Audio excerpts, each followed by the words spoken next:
This is a tutorial for the attribute to UV map and attribute math tools you can find in my Cloth Sewing Toolbox, available on Gumroad and BlenderMarket. Those two tools are intended as utilitaries to work on attributes created by the other tools in the asset pack. So attribute math allows to do simple math between two attributes to output another attribute that might more closely suit your needs, and attribute to UV map is made to convert the UV map data created by the tools, which is stored as an attribute right out of the tool, into the more suitable UV map attributes, which can be used more cleanly inside the shader tree or recognized more easily by other softwares. So first, once you've added the toolbox in the file path of the asset library, I recommend to use the link import method so that everything can be updated when I release new versions of the pack. And let's start to have a look at the attribute to UV map node. And let's start to have a look at the attribute to UV map tool. So as you can see on this demo cap, which is the main demo file of this asset pack, which is a pretty simple geometry on which all the tools of the pack have been added, if we take a look at the data properties of this mesh, we can see the two original UV map I set up to add all my tools. And here under attributes, we can only see the few default attributes, so we don't yet see the effect of all those modifiers. So for now, to have a look at everything, let's quickly convert this to a mesh, so we can apply all those modifiers.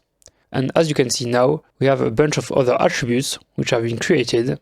And also for the UV map, where before we had face corner 2D vector and UV map right under the UV maps, now we don't have anything under the UV map, and the UV map that has been created is just of type vector and not 2D vector. So this can work just fine right inside Blender, because when you create a material and we want to apply an image texture, we can just use an attribute to map everything, because the attribute can work with any kind of attribute inside Blender, even 3D vectors, and it is then the job of this texture node to ignore the Z component of the vector and apply this correctly as a UV map. So as you can see right here, we have all the proper data for the hems and so on, which has been properly mapped. But if we take a look at the UV map node, we don't have anything, and it's the same for the texture coordinate node. If we take its UV output, we won't have any result. And those two nodes just tells us that if we export this model into another software, the UV map won't be recognized, because the other softwares might not be able to work with the attribute kind of data. And that's why I made this attribute to UV map tool, which we can just drag on top of it, and it will just take our attribute by inputting its name and convert it back to a proper UV map. So here I showed this demo by converting the mesh to an object which applied all the modifier, but you can also apply this modifier right after all the previous modifiers. Here, if I restore my file and go back to a version with all the modifiers, I can reproduce the issue really quickly with my image texture and the UV map node, which doesn't find the UV map, but when I apply my attribute to UV map, everything is fixed. And here I make sure to properly set the UV map name, which has been created and used by the other tools. So for example, in my panel sim, I am using the UV map and also outputting the edited UV map with the same name, and so on. But if you use lowercase UV or any kind of other map from other softwares, make sure to also properly set it up right here. And now let's have a look at the attribute math node, which is also really simple. So in this case, I have this model right here with a bunch of modifiers applied to add all the details, such as the hem, the seams, and so on. But as you can see here, the base topology is really simple. Everything is done by the modifiers of the toolbox. And now I want to add another hem on the side of the visor, and to do this, on my base mesh, I selected an edge loop, which is edge stitch. So in this case, because my base model is a single mesh island, and the visor is separated later using a cut selection you can see right here, which is called split visor. Now, because of that, when I am selecting the vertices on the edge of the hat, it is part of the visor and also part of the rest of the cap. So because of this, if I apply my hem on the visor, it will also create some really small hems on the vertex, which is still part of the side of the cap, as you can see right here. So now let's have a look at what we can do to prevent this. First, let's have a look at the attributes.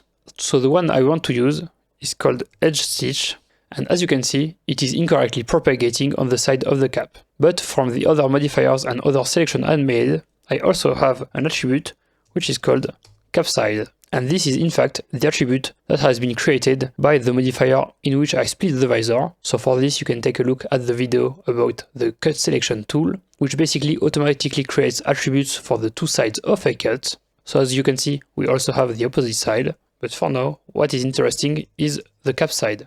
So basically we have those two vertex groups, and now what we would like to do is subtract the cap side to the edge stitch, and this is exactly what the attribute math can do. So I can just drag it onto my mesh, and here I can keep it to subtract, select my A attribute, which is edge stitch, my B attribute would be cap side, and for the output I can set again the name of my A attribute in this case, because this is the name I am using in the modifier which will create the hem on the visor.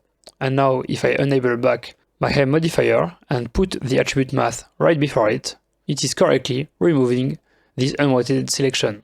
So this is a precise example, but in all cases where you want to do specific attribute math between a few selection, vertex group, or attributes created by the other tools, you can use this tool to more precisely define your selection.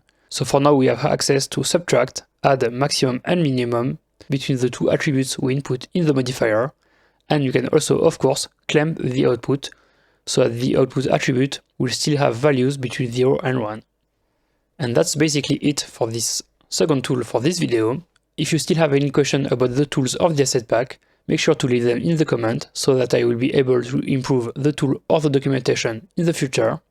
Thank you so much for watching, and see you next time.